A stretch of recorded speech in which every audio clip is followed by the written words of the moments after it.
Hey, what's up, Big Nation? This is David Labby with Big Man Fitness, and I'm coming to you today about May 17th, 2017. Oh, man. So, Wednesday. A lot of crazy stuff going on. A lot of life choices. But, hey, we do our best. So, let's get right down to it. I haven't weighed myself yet, but I'm really hoping that I'm going to be underneath my goal weight, which is under 300 at the end of the week. Hey, I finally dialed it in. I found something that's very sustainable and really helps me out with continuing. So intermittent fasting. I'm now fasting until 12 o'clock in the afternoon every single day, and that's when I have my bulletproof coffee. Then I end up having my first meal at around 2. So I drink my bone broth and my bulletproof coffee at 12 o'clock, and then I have my first meal at 2, and then I have my last meal at 8 o'clock. So, some people don't consider bone broth or coffee or bulletproof coffee to be breaking your fast, but I've really been discussing it with a lot of different groups and a lot of mentors online, and figuring out what's, technically that's breakfast, breaking your fast, right? You're breaking it, so you're taking in some sort of calorie. The one thing that I do not consider any type of caloric intake is my lemon water, which is insignificant. The thing is less than. I take one lemon and I split it between, 2 gallons of water in the day. So that's negligible. I'm taking it for the citric acid to help with digestion and other things throughout the day. To help digest the fats, the fats that are in my system, and to help with ketosis. Something that I wasn't aware of is eventually your body becomes ketogenic adapted, right? Ketosis adapted. Some people call it ketogenic adapted, ketosis adapted. For those of you who are exercising and consuming moderate amounts of fat to high amounts of fat and are in ketosis, there's a point where you do not excrete ketones in your urine, and I've been testing my urine for the past 3 days. I know some people are like, "Oh, urine." That's how you test it. That's one way of testing it. So I'm buying a keto meter to test my blood. Testing my urine, I've only been showing trace amounts of ketones, and it's not a significant way to check for ketones anyway, because there's a lot of dependent factors: time of day, what you've eaten. After you drink a bulletproof coffee, or ingest some fats, your body will produce a good amount of ketones. So if you check like an hour or two after you have a bulletproof coffee, you're going to be higher on the ketones, right? Because your body's trying to utilize those triglycerides. Same thing is like if you do it in the morning, you have the entire night. A lot of it's pushed into your bladder, because your body's filtering out everything. I'm drinking 2 gallons of, a gallon and a half up to 2 gallons of lemon water a day. I've been doing really good with that, and that's not including all the other fluids that I'm drinking. Coffee, eating my cruciferous vegetables, high water content vegetables, and everything. So that's something to take into account. So let's go over how I'm feeling on gauging. Now, some people somebody said, like, forget exactly how they worded it, but they were like, that's not really scientific. Well, how do you gauge how you feel? Like even the doctors, when you go into a doctor's office, they're like, okay, what's your pain scale from 0 to 10? And you have like the smiley face to the really upset frowny face. So only you can gauge how you feel. I know exactly how I feel when I am really good and I'm in a really great state. I know exactly how I feel when certain other things are happening, because I've been doing this for a long time. I've I've been athletic for a long time. I know how that is for me personally. So I usually do the scale of 0 to 10, right? Technically it's 1 to 10, but 0 being, nothing on the scale, nothing on the scale. So, and I go up as in, 0 to 10, as in 10 being the best, 0 being the worst, where, you're absolutely lousy. So, physiologically, I would say that I'm probably like a 6.5 and 7, but those are because of the sprained ankle that I'm still rehabilitating. I ended up twisting my other foot the other day, but thank God I didn't actually sprain it. There's no problem with that. I did have some aches and pains in my metatarsals, which is right above the toes. It's what is right, so phalanges, metacarpals, carpals, because there's actually 2 bones.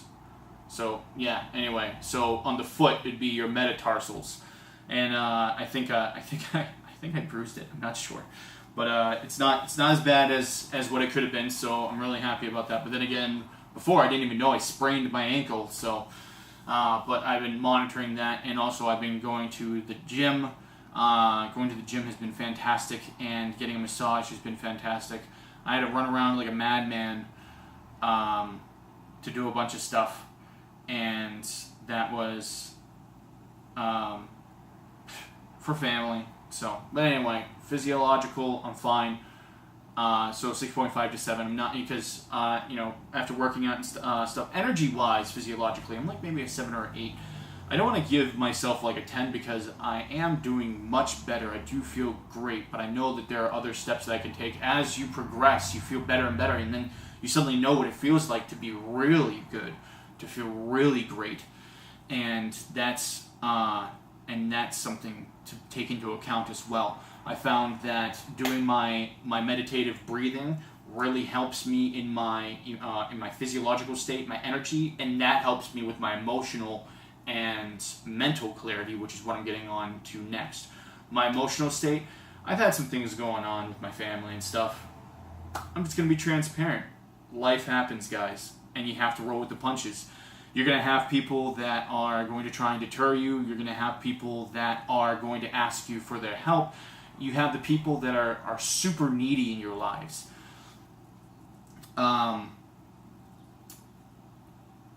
And it's hard. It's very hard because when you love somebody, when you care about them and your family, and I am very transparent about my feelings because I do love my family. Sometimes it's a major pain in the ass because you feel sometimes like you're enabling somebody who can do something for themselves, but they're not. So that's enabling.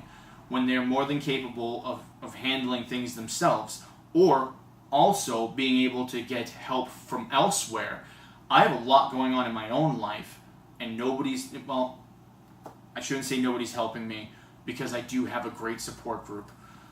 My mother, my brother, my grandmother, have always been there. My cousin Mary, my wife's family, her mother and father have been very supportive. Her mother and I have become pretty close. We're good friends, and her father and I, we're close. We're close, but we don't know each other that well yet. But we're trying to get to know each other, and they're fantastic support groups.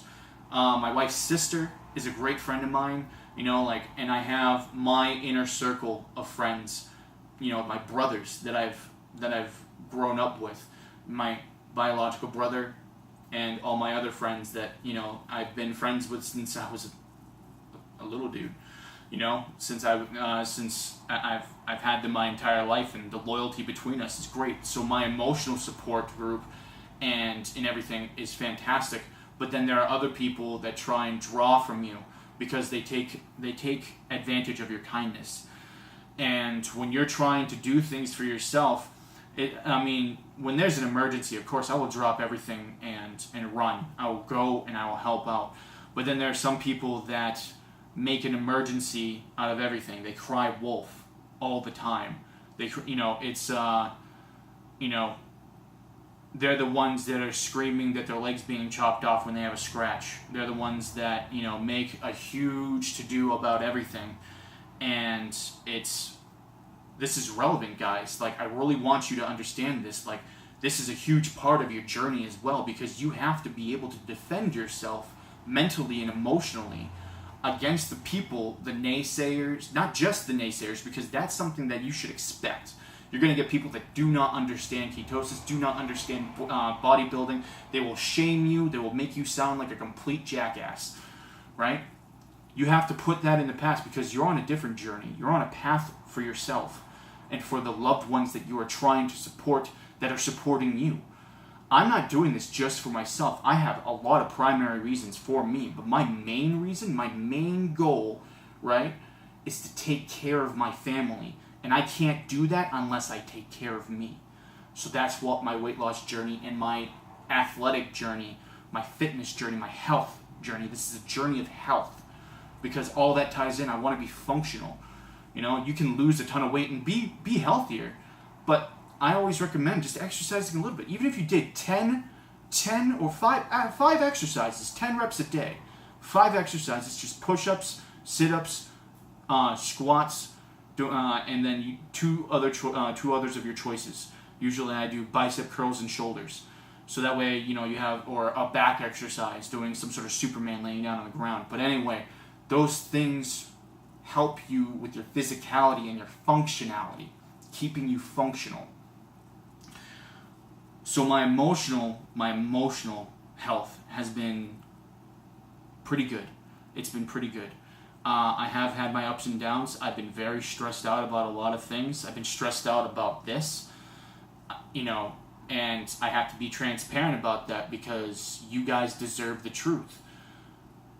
There are ways to make things easier, and I wasn't practicing what I was preaching, because I was running around doing everything for everybody else, and then I had to scramble to get my stuff done, and that was a problem. That was a major problem. And I had to cut it out. I had to cut that out of my life. I'm still able to do things for my family but I pick and choose. I ask myself, is this something that they need me to do, or is this something that I'm capable of doing that's not going to detriment myself at this time, right? Because is everybody going to drop everything for you all the time? And you shouldn't think, as in tit for tat,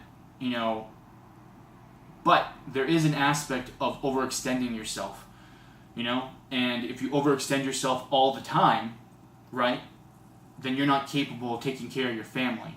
I caused a lot of stress in my family by running around trying to do a lot of things, and specifically I'm talking about my wife, because I was doing so much for everybody else, and then I was stressed out trying to get my stuff done and fit it all in, and then also trying to get stuff done for my wife. She literally told me, she's like, you need to shut up, sit down, and go play a video game, because you're too stressed out, and go read a book, go watch a TV show, go watch your movie. She's like, you need to stop. Don't worry about me right now. She's like, I love you, you need to stop. And I was like, but I want to spend time with you. She's like, you're stretched too thin. Just like Bilbo Baggins saying, I feel like butter being scraped over too much bread, right? A more apt saying I haven't heard, and it's kind of funny, but I enjoy Lord of the Rings, but it's valid, guys. I mean, yes, you have to cultivate relationships. You have to bring it to culture. You have to really hone in on your family and your inner circle, and then work on your other circles, right?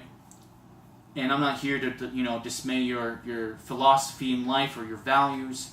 I'm just here to say yes, because being brought up Christian, I was always told that I went last, and it brought me a lot of problems throughout my life that I'm still dealing with today. And I'm not busting on Christianity. I'm a Christian. I believe in God, but I'm pro-faith, I'm anti-religion, and I believe that there's certain dogma that causes psychological issues with children, because I always, wow, I wasn't expecting to talk about this stuff, and it's kind of, I don't know. I mean, this is raw, this is real, but it also relates to your journey and what you're doing. Some people are, some people are going to be like, oh, you don't need to work out. Okay, like you should be able to spend time. Like you could skip a workout for the day. Yeah, you totally could. Or you could change the time, right? But if you do that all the time for everybody in your life, I have a large amount of friends, but I have a really tight group of friends. My inner circle, and those are the people that I cater to the most. But then you have the other people that, like, also because they know that you're kind and you're caring and you do a lot of things and you're very capable. Sometimes I feel like I'm a victim of my own success because I'm doing things for others instead of doing things for myself. And that's a huge amount of what you need to really focus on for your emotional, because you need to have those three things. You need to be physically, emotionally, and mentally prepared for your journey, right? You need to keep those three things up to stay motivated to keep moving forward.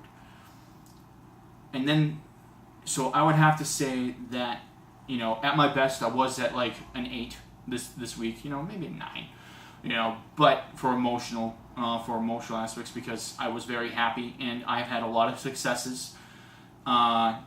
Seeing my body go down another pound was very helpful to me and really helped me get motivated, even though you cannot define yourself by the scale, but also my measurements and everything, and being on the 5th notch of my belt, those things help motivate you. You can, I don't let the things that I don't like deter me completely, but also I do not let but when I do see something that's great, if I do see the scale, relish in your minor victory. It's a pound. Enjoy that shit. Right? So anyway, moving forward mentally, today I'm doing great. I'm doing really great. I've been waking up earlier. My body is now fully ketosis adapted. I'm waking up early. I don't go to bed like too late, but I'm only getting like maybe 6-7 hours of sleep now. And when you're fully ketosis adapted, I found personally that I don't need as much sleep unless I've been exercising a lot. So the days that I do my high rep count, I'm passed out. Like I pass out and I need at least 8 hours of sleep. So I'll stay in bed a little bit longer and rest. But usually I'm still waking up around 5:30 in the morning now. So, but mental clarity, I've been very acute. I've been doing a lot better. Sometimes you feel a little sluggish, depending on what's going on, because like sometimes when I get to the end of my fasting state, like I'm like, I really want something to eat or something like that.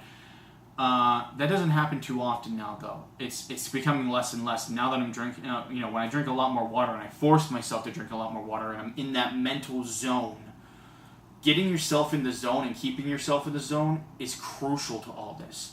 Very crucial. And what I mean by zone is staying motivated, having everything written down, having your goals written down, having your steps written down minutely. Like, okay, like if I get hungry, what do I do first? I drink lemon water, right? Having that written down and going back, because sometimes I'll feel hungry and I'll be like, I used to just go to the fridge all the time. I feel a little bit hungry. Well, most of the time you're just thirsty. Honest to God, it's the truth. And, but drinking a little bit of lemon water helps me a lot. It's helped me curb that. And also drinking lemon water before I eat any meal really does help with the volume of the stomach. So anyway, remember guys, be informed, stay motivated, and live big. Who up?